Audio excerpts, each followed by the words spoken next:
By simply making a one-line code change to your CI execution, you can activate Parasoft Selenic to execute your existing Selenium tests and gather coverage information to associate your test cases with the underlying code.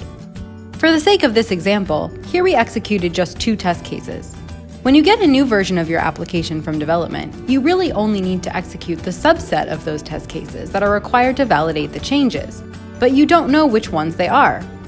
With Parasoft Selenic, you can do this automatically. Simply define where the new war file is located, and Parasoft Selenic will identify the differences between the 2 versions of the application, and then automatically run the appropriate subset of test cases. In this case, only one test was affected by the changes, and unfortunately, since there was a change in the application's UI, the test appears to be broken. Not to worry though. Selenic provides a report that indicates which test was executed to validate the change. And since that change broke the test, you also get a recommendation for how to fix the test by updating the element locator, which you can do automatically with a single click directly in your IDE.